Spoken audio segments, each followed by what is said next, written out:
Ya'ate, hello. Welcome to Real Native Roots, Untold Stories, a podcast by a Native woman with deep roots. Hosted by yours truly, Vicky Katsuli Boy Oldman. I am a lover of stories, a connector, and a holder of wisdom keepers. Each month, we will be connecting with our Native relatives and exploring what medicine our guests share and offer to us. Please join me on this uncharted journey to learn, connect, and reflect. Ayahat. Thank you.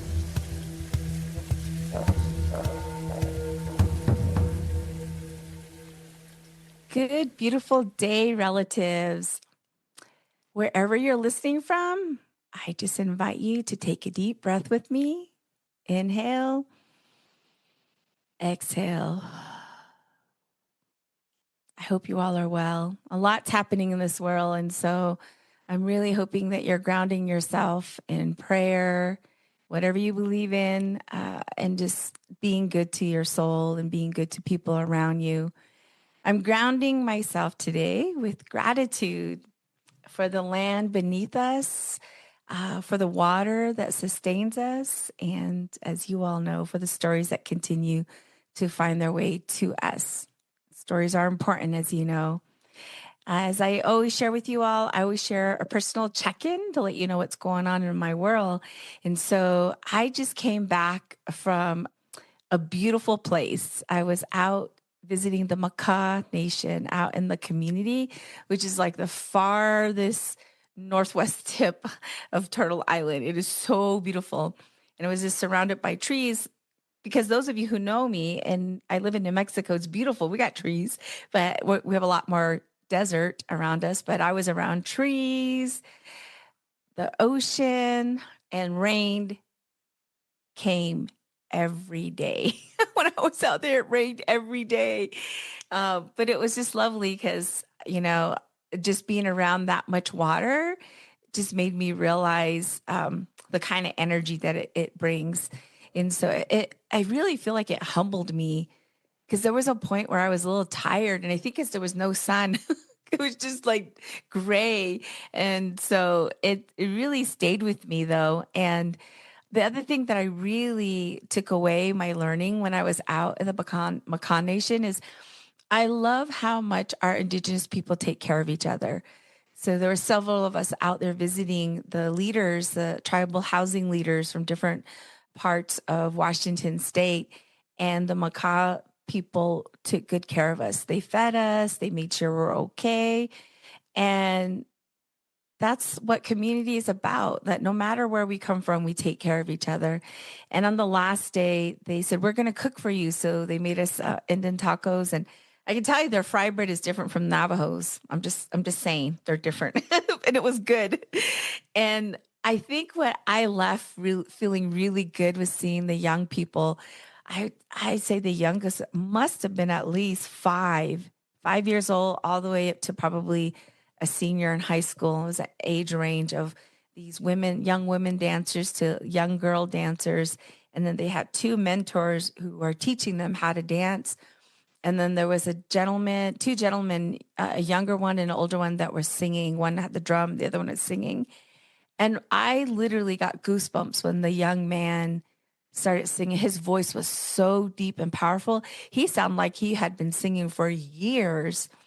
And I just felt so hopeful because the young people are hearing the songs, the traditional songs, they're hearing the language, and that is form of ceremony, and it's just proving that we're still here and that we're still strong, and it just gave me hope.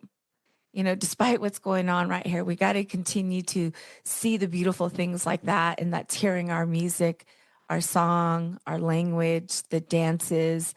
And then when we're eating, and once they got done, dancing and praying for us, then I saw two eagles. I was so excited. They tell us though that in that area, a lot of bald eagles come around, but it was just really cool to see for me because I don't see them out here in New Mexico, right by the window.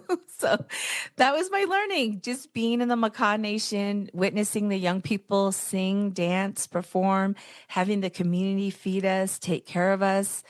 So I want more of that in all our communities to take care of each other and to practice what we know. That's what makes us different. That's what makes us unique. So that's my learning this week. Just gratitude of our Indigenous people.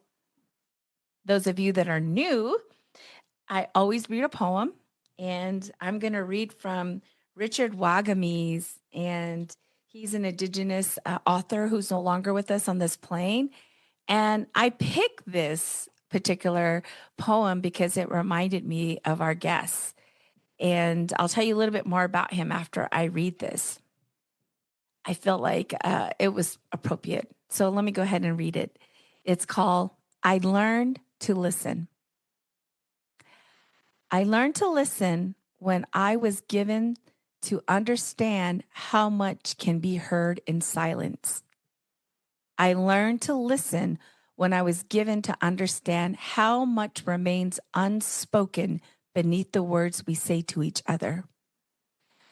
I learned to listen when I was given to understand how the real stories live in real human moments when nothing is said.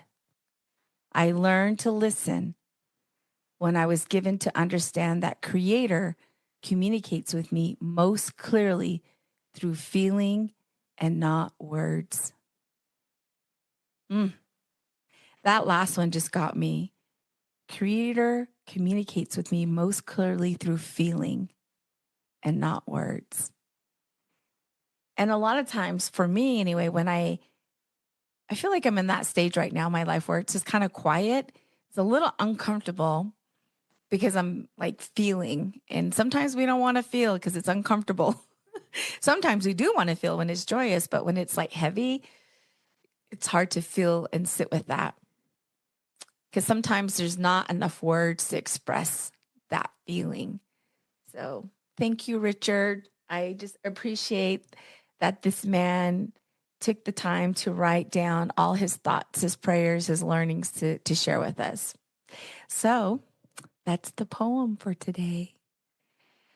All right, I'm going to introduce to you all my new friends, and I'm just excited because today I have the honor of really sitting with someone who embodies that kind of leadership that about listening and how important listening is. And today, our guest is someone I met earlier in this year. I met him in the community called Muckleshoot, and it was a training that my colleague and I were holding space.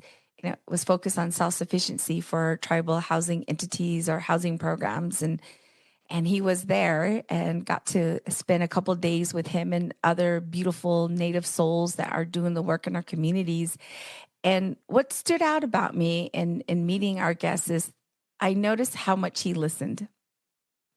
And I also noticed how he was really thoughtful and intentional about his questions. He wasn't just asking, how's the weather kind of questions. He was asking questions like, well, how does that impact the community? Like, what would that look like? So we're really trying to dig deep about the work that we were doing. And so you could feel the depth of his understanding about this was not about just systems, but this is about community. And so when I heard him speak a couple times, I'm like, I'm going to grab him. I'm going to say, hey, you got to come on this podcast. I think you got some wisdom to share with us. So our guest, our new friend here, and I always mess up his name or sometimes some of my guests' names, and they have to correct me. So I apologize for my pronunciation if I don't say it correctly. But our guest, his name is Delano, I think. And his last name is Saluskin. I think that's how you say it. But he is the citizen of the Yakama Nation. He has spent well over 50 years serving his people, helping to build governance systems within the governance that he's working with. He is a big fan of economic sovereignty, and he also is a land and water protector. And he really believes in tribal self determination. He's also known as a bridge builder, which I love because I feel like I relate to that. I understand bridge building, and he's done so much work and he continues to do a lot of work. He's also won some hard legal victories to help improve lives of tribal citizens. And so he's done treaty work, environmental protection work, created help to co-create enterprises in his for his community. And he's also a big advocate for culture, language, and also for leadership to take responsibility. And so he is quiet, he's a deep listener, and he knows how to get the job done. So it is my honor to have my friend here join us. Please bring your voice in, say hello to our listeners, introduce yourself, and tell me if I butchered your name. Good afternoon, my friends and relatives. My name is Delano, like Franklin Delano Roosevelt, not Delano. Delano. But that you're not the only one. Just don't call me late for supper. You can call me almost anything you want. But Okay. yes, thank you, Vicky, for asking me to participate in your podcast. And I'll just share it. Like you said, my name is Delano Saluskin. But my grandfather gave me a name called Shii, and people ask, what does that mean? The meaning is that's who I am. That's just who I am. Shii. It was my mother's great grandfather on her mom's side. So I carry that name, and I'm proud of it. But again, I'll be turning 80 probably next month. Yeah, Wow. yes. I had two brothers. I had nine sisters. I'm a member of the Confederate Tribes and Bands of the Yakama Nation, and I live in Wapto, Washington. I've been married to my wife, Philomena, for 59 years now. Wow. Yeah, that's really something. Personally, I graduated from Fort Sill Indian School in Lawton, Oklahoma. I graduated from Haskell Institute. It wasn't a college then. It was called Haskell Institute with business administration, business and accounting, I guess. Mm-hmm. And I worked for the Bureau of Indian Affairs for a little while, right out of Haskell. Basically, Haskell at that time trained us to be clerk stenographers more so than anything. We had to take Hmm. typing, shorthand, or some accounting classes, things like that, filing. And so I did that, but I had tried to join the U.S. Marine Corps because I got drafted right after I finished Haskell. But Mm-hmm. for a reason, I was not accepted into the Marine Corps nor any other branch of service. I had an operation on my arm, and they didn't want to take a chance on me, I guess. Mm-hmm. So after that, I moved home back to the Yakama Reservation. At that time, I was living in Everett, Washington, with the Bureau of Indian Affairs there. I went to work for our agency at Yakima. I became a log scaler. I did that for a few years. Went on back to college. I graduated from University of Washington in 1975-76 with a degree in business administration accounting. I could say I have four daughters. I graduated from University of Washington. Three of my daughters graduated from WSU, Washington State University, which is our rival, as you may know. Oh, I bet you there's some fun banter there. Yeah, when we have the Apple Cup, nobody wants to bet me anymore. So, yeah. But anyway, I was just glad my daughters had decided to go to school. It didn't matter to me whether it was University of Washington or WSU even. I always tell my daughters, I failed you as a father. I let you guys go to WSU, but I'm happy they went. Oh. And but on the other side, oh yeah, my daughters have their bachelor's degree from WSU in social work, criminal justice, and environmental science. So I'm proud of my really proud of my daughters. I'm also proud that two of my daughters decided to get their master's degree, and they got their master's degree from University of Washington. So they came on the good side, and they saw the light, and they both got their master's degree in, I believe, social work. But you know, they all work for the tribe. One works in economic development. One is our health officer. Another is the deputy director for our law and justice programs of tribal courts, prosecutors, public defenders, those sorts of programs. And one of my daughters, she works as a fisheries technician. She works in our fisheries department. But also we have 10 grandchildren. We have six grandsons and four granddaughters. I have two grandsons that have joined the services. They're both in the Air Force. One has finished his term, and the other one's about to finish his term, and he's in South Korea right now. The Mm. summer, his sister and I, we went to visit him in South Korea, and that was an experience. Ate a lot of different kind of South Korean food. Uh, you know, I didn't really do much. Seemed like all I did was spend my money on taxis and food. You know, didn't know how to get around very well there. But it was an experience. My grandson that's in South Korea, I think he might be coming home here before too long. But also, we're really proud of two of our granddaughters, super proud of them. One graduated from Washington State University in their nursing program, and she's working as a nurse in our local hospital here.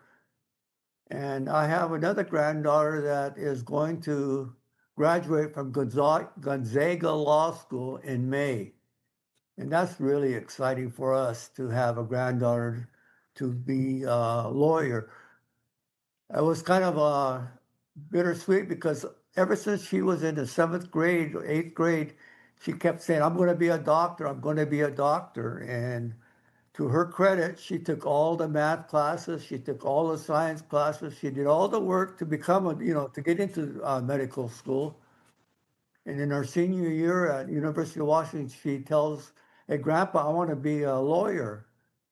And I says, you better be sure because, in your mind and your heart, you wanted to be a doctor all this time and you've taken all the classes and everything to become a doctor. She says, well, if I become a lawyer, I can be a lawyer in the health field. So she had it thought out and she's done well. And like I said, she's going to graduate in May and her goal is to pass the bar exam earliest possible date available to her.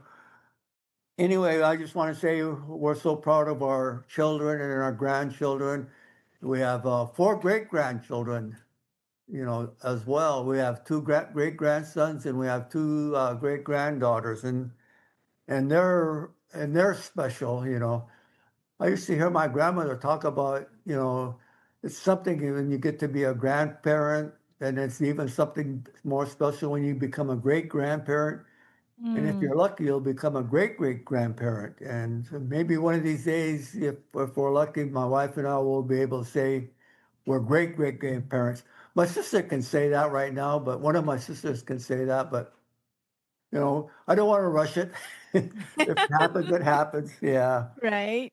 yeah. Well, that's so much to celebrate. And I know that you and your wife are probably so proud of you can hear it, how proud you are about your daughters, your grandchildren, your great grandchildren, and what they've accomplished in, educating themselves, but also giving back to the community. And so congratulations on all that front. How exciting. I wanted to back up a little bit. I wanted to get a sense from you a little bit about your early life growing up on Yakama land. I don't know if both your parents are from Yakama, but what if you could describe to us what did the world look like to you as a young man growing up there in Yakima? It was difficult for our family. Both my mom and father are from the Yakama Reservation here. In our early days, we lived through extreme alcoholism in our family. And in Mm-hmm. fact, we spent a few years in foster homes, and that's part of the reason I ended up at Fort Sill Indian School. There, Mm-hmm.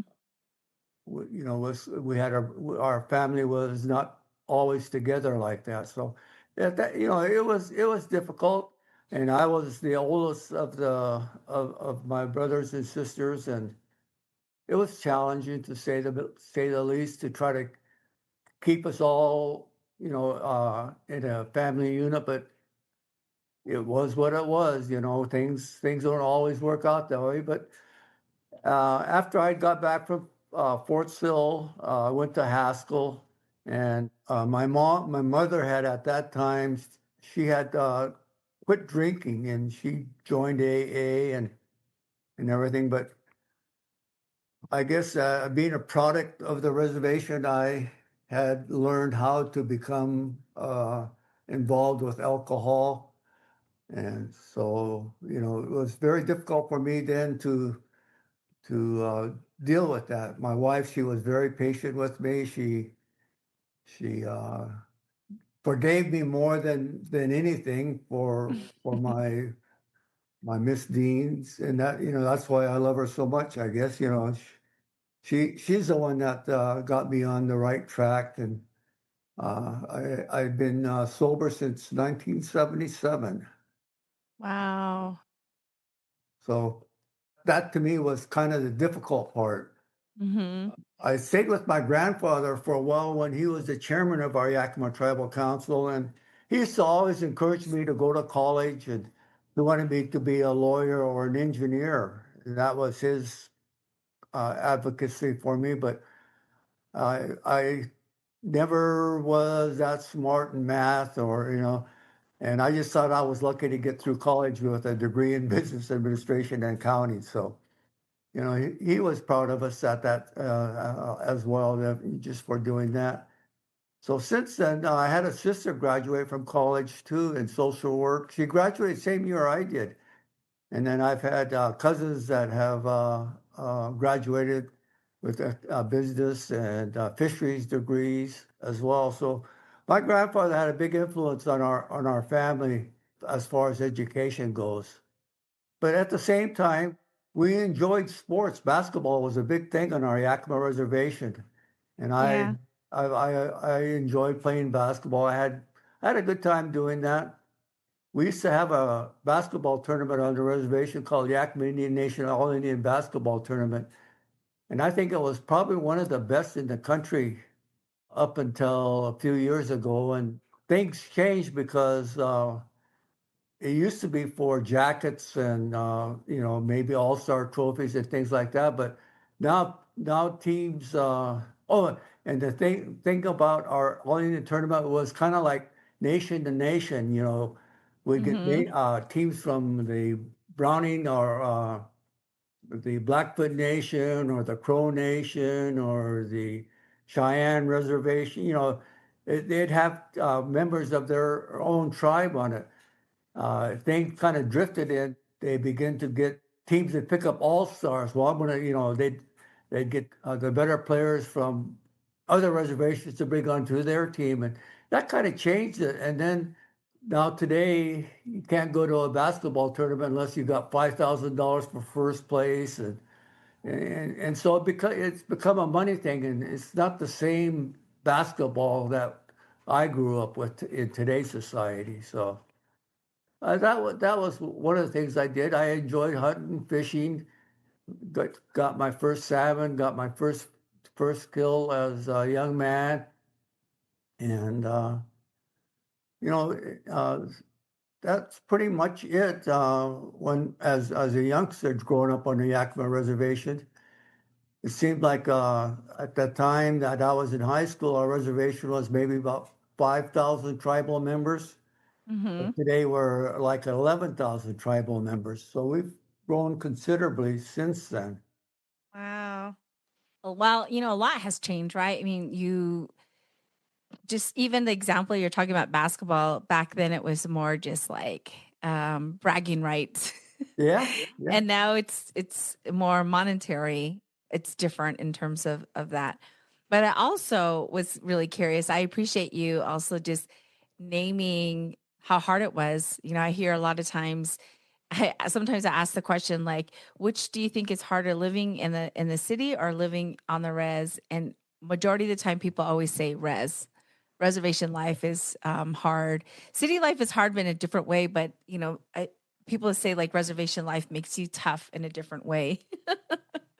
Yeah, there's a lot of truth to that. Hmm.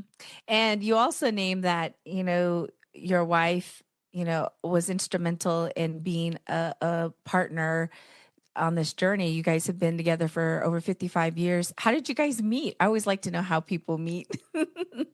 It's funny because when I got back from Haskell, I was living in Everett, and we came over to our reservation here. I played on a basketball team in Everett, and we came over for a basketball tournament, and my grandmother introduced me to her.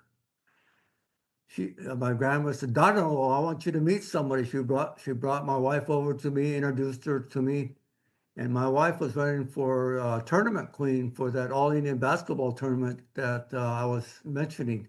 Hmm. You buy tickets from her. Oh, Grandma, I'm going to be playing in that tournament. No, you buy tickets. So I bought a couple tickets, and that's how we met. And then I saw her at a dance. We got to dancing and got to talking, and so it's kind of went on from there. But when I stayed with my grandmother and my grandfather, she used to tell me she was going to marry me off, and I guess she was prophetic in that sense. She did. It's funny the I heard another story from someone else. There's like people the elders just knew. They kind of know like character and your characteristics. And 55 years is something to be proud of. I mean, people don't stay married that long. That's a long time. What do you think sustained that kind of love over time? The strength of my wife. She uh, she came up. Her family was real strong religiously. Her dad was very religious. Her mom was, and that imparted into her, and that's where I think we get our strength from. So yeah, she's very grounded in religion and in the belief in the Bible and things like that. She's also very understanding. Uh, I don't always go to the church. I'm a member of the Native American Church, and I participate in our local cultural doings here too, and she supports that. That's where I think we get our good understanding of what life is all about. Mm. Well, I'm hearing for sure what's grounding for both of you, like, is you're both grounded in your spirituality and you both support each other's spirituality and also just supporting one another, right? And then family also makes a difference. Wow. Yes. Yeah. So I'm curious about your education. You were telling us a little bit about what you wanted to focus on, and your grandfather was encouraging you to continue to go to school. And do you feel like, when you think back in your mid 20s, while you were in school and when you left the res and went to school, now that you are coming to 80, you're at the season of your, what they say, the winter season. Did you ever think your life would have turned out the way it did now? Not at all. I mean, again, I, I, uh, I think if I knew I was going to live this long, I would have taken better care of myself. I mean, maybe I've done a few things differently, but I'm just grateful that I've come this far. I think about my uncle that used to live with us, and sometimes he'd be drinking, and he'd start crying, and I said, "What's wrong, Uncle?" He said, "I miss my family. I miss my friends."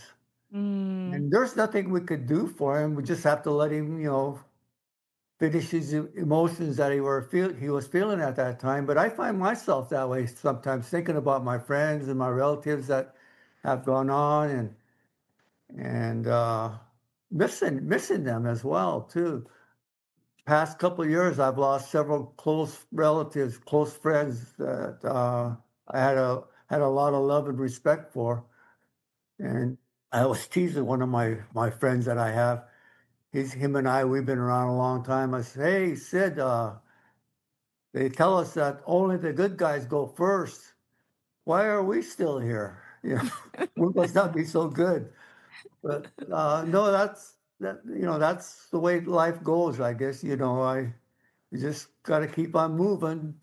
I always hear the old folks, don't give up, keep on moving, just keep on going. And so we try. mm. Yeah, when you said take better care of ourselves, you would have taken better care of yourself. What does that look like? Well, I don't think I would have drank and I would have done the things that I did while I was inebriated, I guess. I mean, that to me, I did some stupid things, I believe. And I think I would have liked to have been able to find myself in a spiritual place sooner than I did. It wasn't Mm. until 1970, like I said, I've been sober since 1977, and I wish I would have found myself sooner than that. So that's what I meant by take better care of myself. Yeah, yeah. Well, my father and my mom, they're in their mid 70s, and my dad, when I visit him, he tells me the same thing you do, in that he misses his friends because he notices that his friends the same age as him are struggling physically. And my dad says, you got to keep moving. You can't just sit there. You got to exercise, because he's a ranch. So he said that he thinks that's what keeps him young, and he likes to go dancing. Yeah, that's good. That's good. So, you went to business school, and then after you graduated, you started to work for the BIA, then the tribe. And curious about, how did you know, like, what this journey, was calling you to do in terms of the path of leadership and service? How did you know, like, yeah. Well, what happened was when I did graduate from college, I was working for the Bureau of Indian Affairs at the time yet. And when you work for the Bureau of Indian Affairs, they can tell you where they're going to send you. And I was told I was going to end up in a couple of different reservations. And at that time, I said no, I wasn't going to move. I wanted to live on our own reservation. I wanted to stay at our own agency, and it wasn't going to happen that way. So that's back in the early 70s, like mid 70s. There was a program called CETA, and it was just being created. And so I was talking to a couple of our tribal council members, and they asked me to come over and manage that program. Well, that's how I quit the Bureau of Indian Affairs, and I went to work for the tribe in the CETA program as their manager. And a year or so later is when the Indian Self-Determination Act became a reality, and the tribe opted to develop the administrative function of our government and centralizing our accounting and administrative processes. Prior to that, the Yakama Tribal Council, the committees that administer different programs and services, they made the decision as to who was going to get hired. The committees made the decision who was going to get fired, and they made the decision as to who was going to get paid what, and those sorts of things. independent of each other. So one committee might pay a person doing the same job $3 more than the other committee was. And so that's what some of the leadership of our tribal council back then time wanted to normalize and have more standardization in some of the administrative functions. And that was a time too when the tribe began to receive more and more grants and contracts. Indian self-determination, you could contract some of the programs and services of the Bureau of Indian Affairs. But there were a lot of other grants and contracts tribes were receiving back then too. So that's where it started the journey. And I was encouraged to apply for the assistant to the tribal director at that time, and I did. Worked there for a couple of years, and he was on an IPA assignment from the BIA to work for the tribe as the first tribal director, and he left. He had to go back to the BIA. So eventually I became the tribal director for the tribe, and that was a challenge. It was a real challenge at that time because I found myself, I was in the middle between our staff that the tribe had approved and the tribal council. I was the bridger, I guess you might say. Mm-hmm. And when I'd go to the tribal council meetings, I'd always hear, "You work for us. You got to do what we tell you. We don't work for you." And I understood that. We could, then when I met with my staff, then they'd tell me, I've got to remind the tribal council that they've delegated certain responsibility to us and they've got to let us do what they delegated to us. It was a tough situation. Then in addition to that, as I said, the tribal council committees and the tribal council members, they made all the decisions. And we had a lot of tribal members who knew how to work the system too, get, I don't want to say preferential treatment, but I guess that's what it was in many respects. And I had one elder come up to me and tell me, "Delano, you're just bringing the white man system to us." And so I asked the question, I says, "Well, if you could tell me how I could account for $60 million, at that time our budget was about $60 million in grants and contracts. If I tell me how I could account for it traditionally, I'll try to do my best to make it happen." And that was kind of pretty much the end of the discussion then, how do you do something like that traditionally? You don't, so that that was the bridge between, I guess, the old form of government to a newer form. Along those same lines, I always think that our government is an evolving government. Our tribe at one time they rejected the Wheeler-Howard Act, the Indian Reorganization Act. Mm-hmm. They rejected it. They adopted their own home rule form of government. And in the 40, I think 44, our people memorialized that we would have 14 chiefs to conduct the day-to-day business with the understanding that matters of great importance would be referred back to the people. And then around 47 or so, the people took another step in reforming our government, saying that we're going to elect our councilmen for 4 years, stagger their terms, kind of gave some outline of some of the criteria that a qualification criteria to be a councilman. And then in 1956, they kind of consolidated the previous resolutions into one resolution called T-3856, which talks about the 14 chiefs and their qualifications, and then it also talks about how business would be conducted. Mm-hmm. And so that was what our membership did. How much has that changed? Oh, it changed considerably because in 1961, the tribal council adopted a resolution that basically outlined how they're going to conduct business on a day-to-day business. So we Mm-hmm. have a general council that we have to hold annually.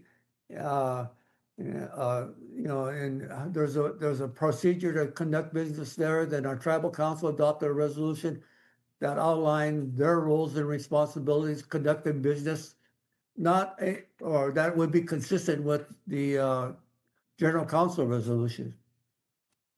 And I think in 1977, then, when I was the tribal director, the tribal council adopted our administrative organizational chart outlining the chain of command and roles and responsibilities of our administrative functions.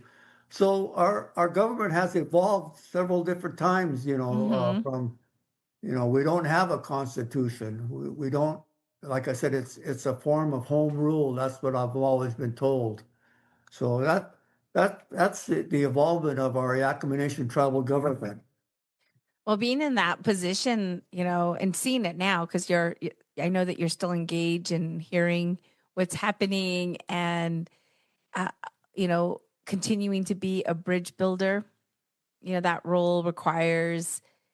I appreciate the mic drop earlier about, well, tell me how to manage this in a traditional way. I'm flexible. I feel like that is a bridge builder language. Like, okay, I have one way. If you have another way, let's figure out a way. And it sounds like things have evolved over time in terms of how leadership is conducting business within themselves for the people.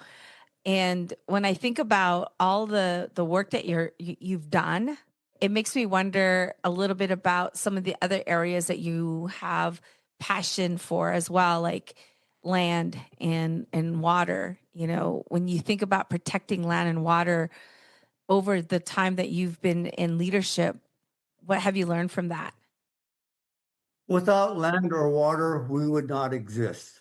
Hmm. Our traditional way of respecting the Creator, we have songs and we have ceremonies that recognize the importance of land and water. When we have our dinners, we sing a song and we drink water.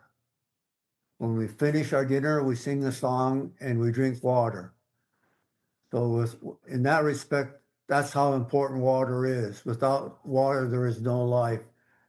And then in respect to the land, we give thanks to the Creator for the provision of the various foods and medicines. The water provides the salmon to us, which is a sacred food. The land provides the deer, which is a sacred food. The land provides the various roots that we have as a sacred food. It provides the choke cherries as a sacred food and our huckleberries as a sacred food. We take care of all those during the course of the year in preparation for the winter so that we'll be able to survive the winter. So, that's just kind of ingrained into us from a young age, and I can say we try to do that at a young age, but I didn't really learn it until after I graduated from college, quite honestly. Mm. My mom raised us as Catholic. We were baptized as Catholic.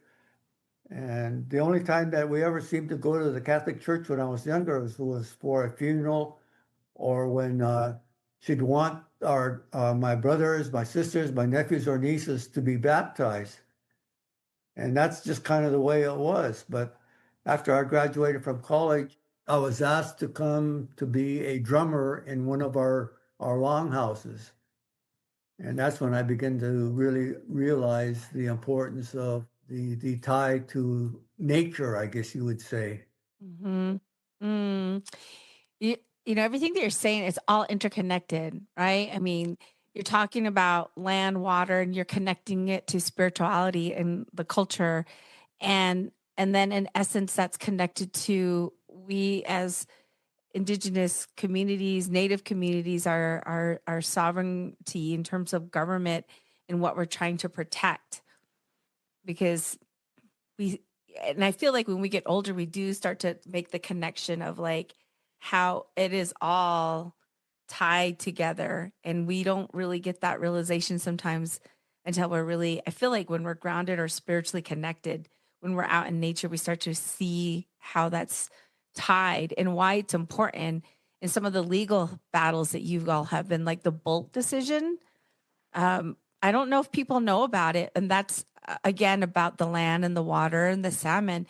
Tell us a little bit about that and just, so people are aware about that and what it took to fight that battle.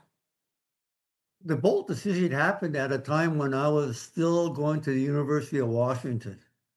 Prior to that, I had done some fishing on the Columbia River, and I knew about the fishing wars, if you will, on the for the Yakama Nation on the Columbia River.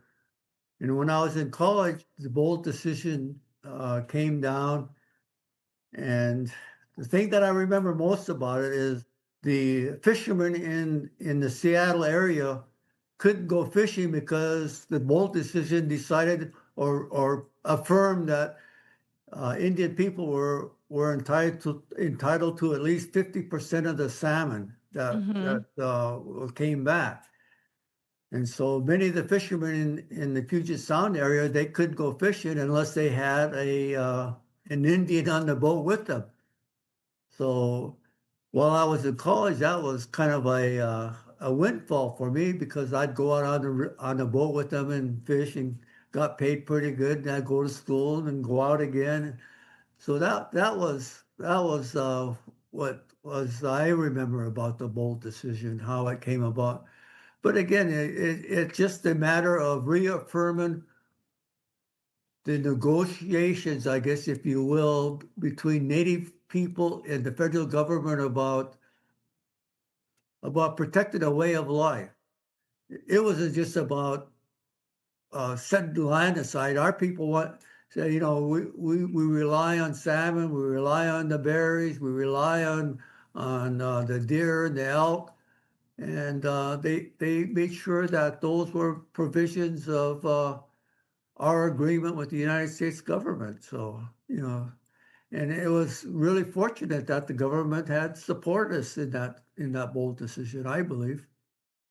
When you look at those resources, right, like, prior to systems like government systems, our people were managing those resources, the water and like how much to maybe pick or fish, and like that's all management, that's managing resources.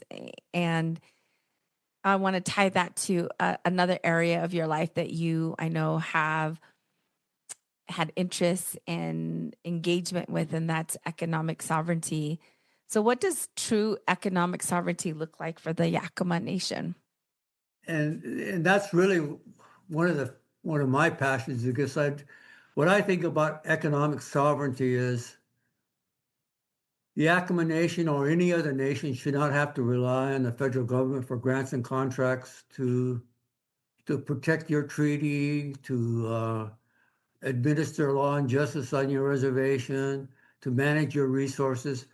If we had true economic sovereignty, we'd be able to do that on our own, based upon our own resources and our own ability to pay for them. So I don't know if that's pie in the sky thinking about economic sovereignty, but as long as we have to depend upon the various grants and contracts to do what should be natural for us, with those grants and contracts, they develop strings and hoops that you have to jump through.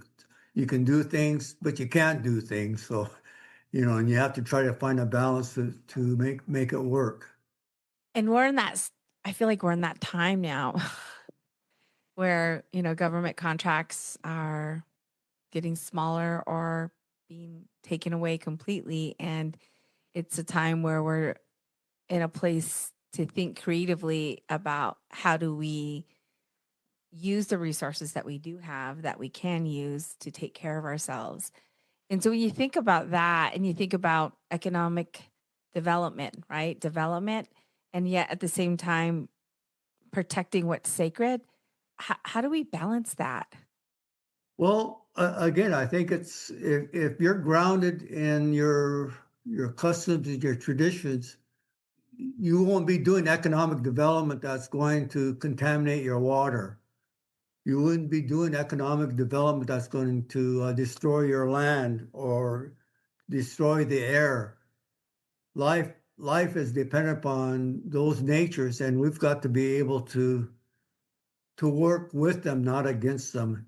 And that's what really scares me about the United States right now. Our form of government with the United States.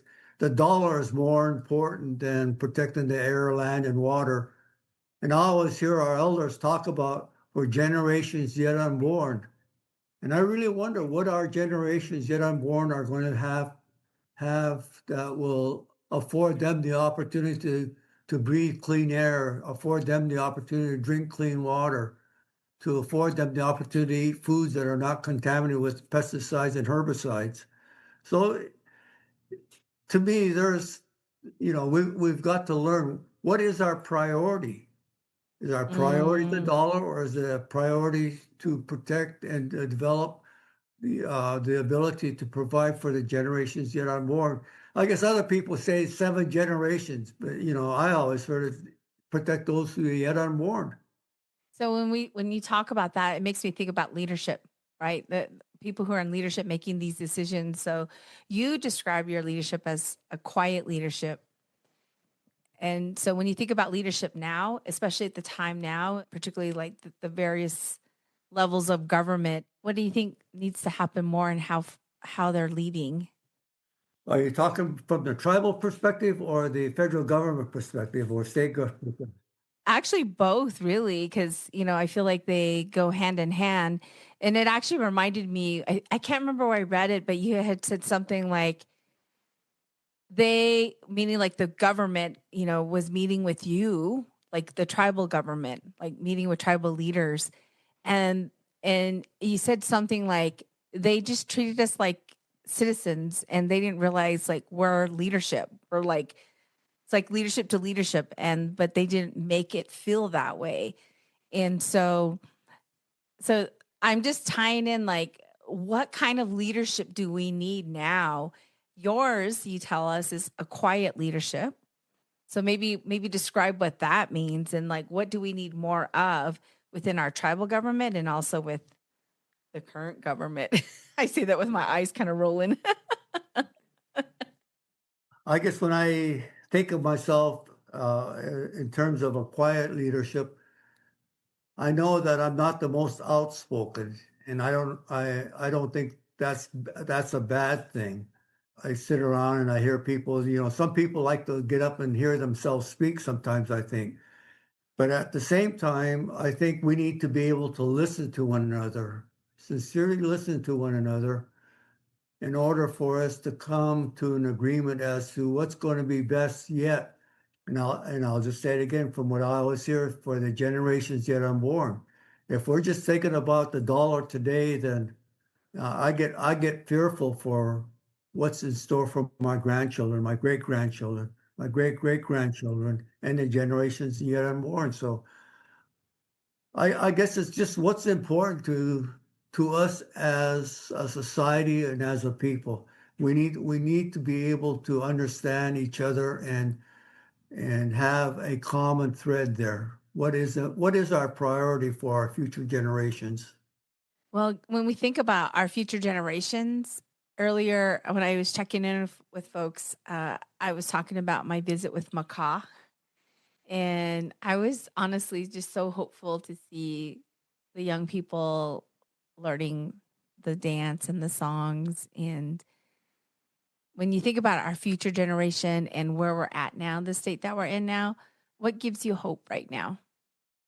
Well, I think what you experienced up at the Macaw Reservation is a lot of what happens on the Yakama Reservation.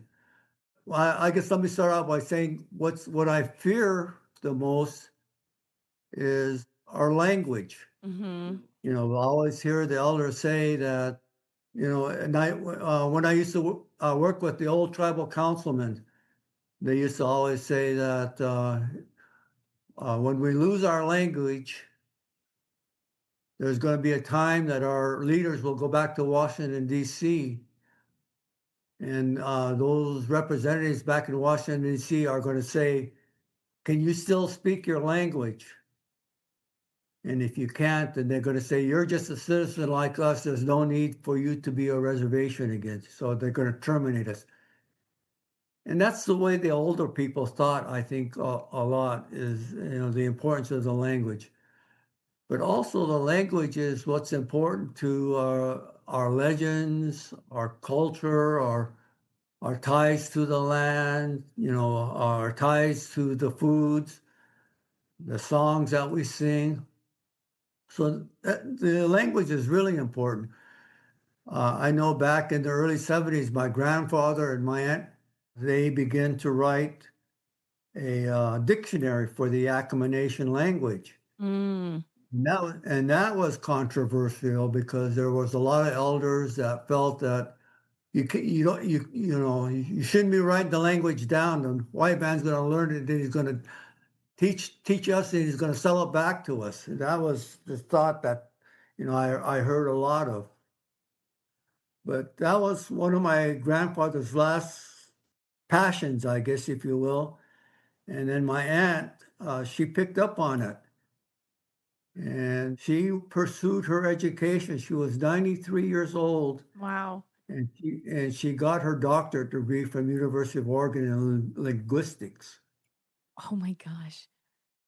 She continued to refine and develop the dictionary. She began to write a couple of books about our culture and her life as a young lady.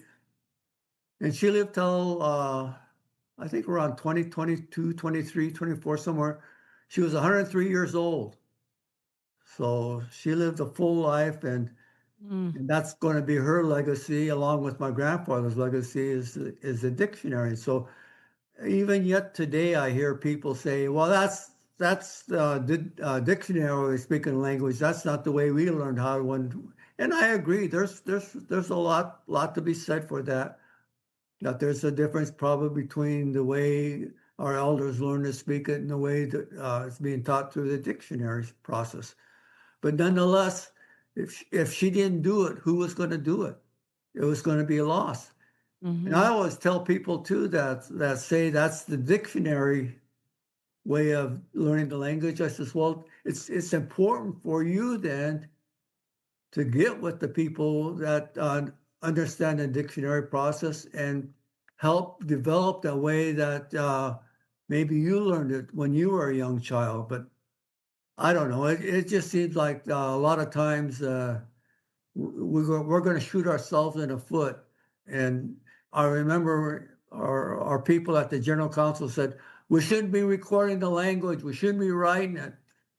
And that was self-defeating, I think, to preserving the language, the importance of it, because it really wasn't taught in the home. I know in mm-hmm, my home, my mom, when she was a child, she learned how to speak the language, or she knew the language, but mm-hmm. she got sent to boarding school, her junior high, grade school, and she graduated from Chamawa. So, she never did pursue to teach it to us. So it's just the way it was back then, and it's just the way it is today. So, but I really think that that's probably one of the biggest challenges that we have, and I think it's in some respects I hear even the Dene people talk about teaching their language, and I always admire the Dene people because when I get to visit with them, I hear their children speaking the language and hearing the stories and teachings of the Dene people. And I'm envious of that, I guess, in many respects. And I know there are a lot of other tribes, that have that same grounding with the way they learn from their elders and old folks. So I'll just say it like that, I guess. There's a lot in terms of like what we can do, what we're trying to preserve, but also honoring and respecting what we want to share. Cause I hear that a lot too about certain things that, we're trying to protect, but then at the same time, we're wanting to forward the information to our future generations so they know the stories, they understand who they are, where they come from. I feel like it helps them to really shape their identity and feel solid. And so, you know, I always like it when people say, well, if you don't like it, come up with a new solution. Yeah, For now, this is what we have, but help us think yeah. about how we could shape that differently. Help me account for traditionally, huh? Right. I love that. Well, during your time, this is one of my last questions and we'll start to wrap up, but it makes me wonder, like, during your trajectory of being a leader, because you were in leadership in different positions, not only leadership for the tribe, but you also oversaw departments. And, I always feel like everyone is a leader in some form or Yeah. fashion. And so when you think about your time frame, where what part of the journey when you were in leadership position do you feel really gave you some hard lessons, but lessons that uh, you feel like really shaped you, in how you work with people? I just think the ability to work with the tribal council that I worked with when I first started working for tribal government. I always think back to that. I always hear them say, we conducted all of our business in our language and we understood, we could say it a lot clearer and a lot plainer than what I can say it in English. Mm, And I think when I think about that, I can't imagine again, making that transition from the old form of government to the new form of government without feeling like, I would just say, turning their back on the old ways, so to speak. Uh, our government has evolved considerably, and I think the ability to recognize change is not always good, but change is good, and trying to always make sure that change is not so controversial that it's ineffective. When change happens, I think change should be for the betterment and for the good, and for it to be effective, to be done in a way that is good for the big picture, the long-term picture. So just being able to watch the elders, they didn't have a lot of education. They couldn't hardly read or write very well. But that to me was an education that I couldn't have got in any college room or any college class. Hearing them talk about what life really was like prior to getting per capita payments. You know, used to work for 50 cents a day as a councilman. And it's those sorts of things that really make you realize that change has come to be with us. I think that, and then having to transition back to working with staff that had your education and had different styles of leadership too, and trying to balance those two, trying to walk both levels there. mm-hmm. So I think that helped me tremendously, trying to be without trying to be overly aggressive or over, what do I want to call it, micromanaging. It's just like raising your kids. You got to let people make mistakes once in a while in order for them to learn, and we do that as a parent as well. Yeah. It's like what I'm hearing you say is like it's really like understanding each other, language and how people think and their character. When you said what the elders used to say that they could conduct business, you know, eh, in their language was actually more accurate and clear and not as muddy as English. The first thing that came to my mind, I thought, is like, I wonder if it's because, when we speak our language, it's more descriptive. It's very descriptive than English. So that would be good research to do. Mhm. Yeah, yeah. Well, I would love for you to give some. I always like to ask folks to give advice or maybe it's not advice, maybe it's just your wisdom from you becoming this great grandfather, married for 55 years, been in various leadership positions, seeing history, seeing the government change, your government change, Yakama tribal leadership shift and how they're moving and making decisions, but also, thinking about how are we being good stewards of the land and the water, and coming to 80 years old on this plane. You've seen a lot, you've felt a lot, you've experienced a lot. If you were to tell our young generation, here's an offering, this is what, I'm hoping for. And also, even people who are in, we think about the different seasons. There's the spring, there's the summer, there's the fall and the winter. You're in the winter season. I'm in the fall season. Then there's the summer season and the spring. What would you give advice to us that are in different seasons of our life right now? Well, I guess again, I think each of us need to decide what's important to us, what's our priority. And if we begin to understand what's important to us, then I think we're in a position then to make better decisions about our future. I just believe that we all have more in common than not in common. And when we begin to recognize that and not try to say what's more important in my world is less important in your world, we're going to be better people for that when we can agree to disagree, I guess, so to speak. But I think as we move forward,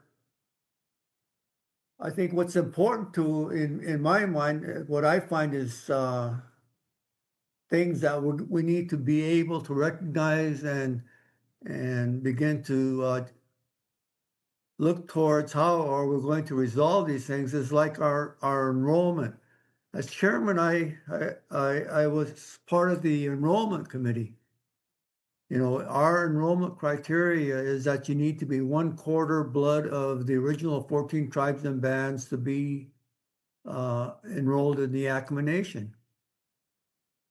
When I was on the tribal council, I think there were less than 350 people that could say they were 4/4 Yakama. Today, if you're half, you're lucky. The norm, I think, is probably the quarter blood.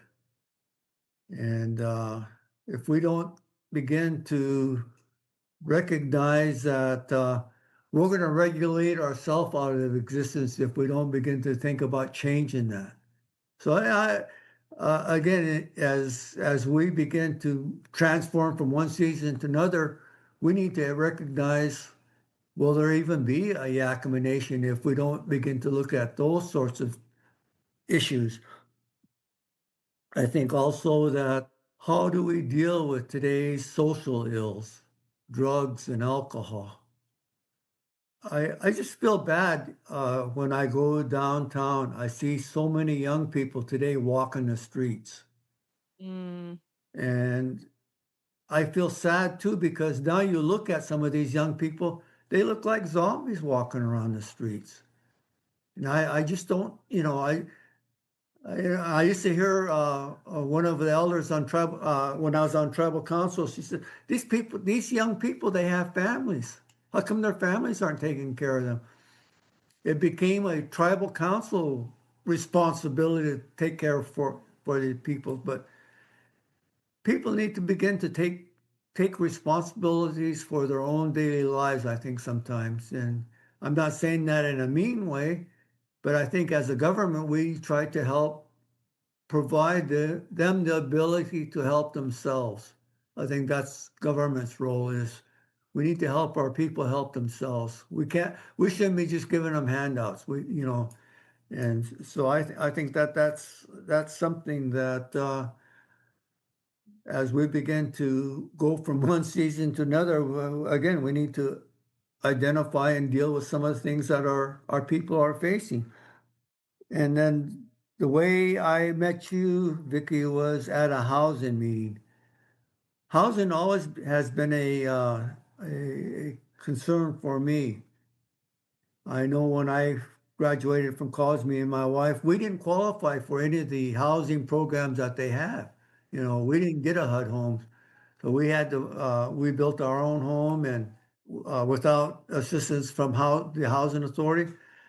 But I recall hearing, I think he was the chief of the Cherokee Nation, and he made a comment one time that basically says Indian people never did have a housing crisis until the colonialism and the white man came to our land. We lived on the land everywhere, but today they put us in one little area, and if you don't have a house, you're homeless. So I think that's again trying to make sure that our people have ability to raise their families. In the home is where your culture begins, your teachings begin. In the home is where your understanding of the importance of family. You know, prayers and songs are sung in your home. And I think when our people don't have that, it's just something that how do you bridge that gap? I guess that's really something that's really important to me, and that's why again I volunteered to be a part of the housing authority. You know, when I was on tribal council or when I was a tribal director, I'd get frustrated. My wife says, "Well, you volunteered to do that." And I did. I put myself in that position where I took on those responsibilities. But I believe in we can come up with a better way of helping our people help themselves instead of just giving them handouts. Well, those are great, great, great offerings. Two things that you said, just wanting the listeners to hear is like really be clear about what's your priority, identifying your priority, and also taking self responsibility. And so that you heard that directly from him. So I have a couple of fire round questions, five Okay. really fast, simple, just to kind of get a sense of you. So, number one is what's your preference, river or mountain? I like the mountains. I really do. I enjoy the serenity up there. I look at the trees. I always think back, what was it like before the white man came? You know, Mm. how, you know, what was this land like even before the white man came? And so I find a lot of peace and comfort being in the mountains like that. Favorite traditional food? Salmon. How is the salmon cooked, prepared? I love baked. I like it smoked.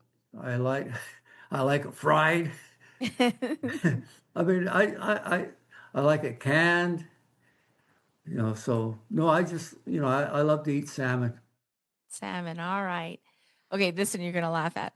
A song you loved dancing to back in the day. Back in the day, huh? The song that always comes to my mind is Louie Louie. Seems like when that song comes out, everybody wants to get out and dance. Cut the rug. Yeah.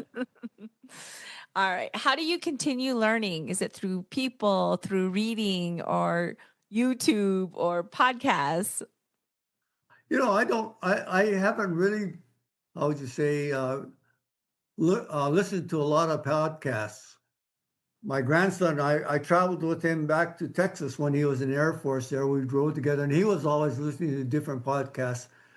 But I never really listened to a lot of podcasts, but I'm going to start listening to yours now. But no, I always tease myself. I'm a YouTube University graduate. I like to I do a little bit of reading. I read enough. I used to read enough just to stay grounded, I guess, because it seemed like when I was working, I'm always reading something. Uh, Yeah. and so I didn't want to overdo it, so to speak, I guess. but no, I like to do a little bit of reading. I like to, I mean, I'm beginning to understand how to maneuver through YouTube, and I'm not much on following social media because I don't know what to believe anymore when you look at social media. Mm-hmm. So, and unfortunately,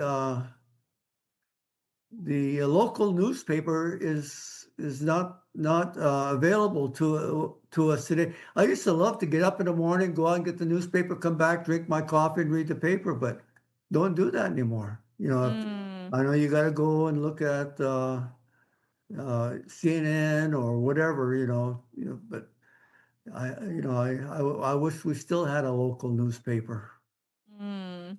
It just made me think about a relative that would do that all the time. Coffee, and they just hear the newspaper Sunday morning. Yeah. All right, one word for leadership today. One word for leadership today. Open, open, be open. Mm. Oh, thank you so much. I appreciate you, my friend. Thank you for your lifetime of service. And you're still volunteering, you're still working, you're still active. Thank you for that. Thank you for sharing your story, your wisdom, your heart with us today. And also to the listeners, may you remember that leadership doesn't always have to be loud. Sometimes it's steady, it's quiet, and be open. Be open. So thank you again so much. Until next time, everyone, relatives, take care of yourself, take care of each other, take Yes. care of each other, and take care of the land. Take care of the land. Thank you Yes. again. You bet. Thank you.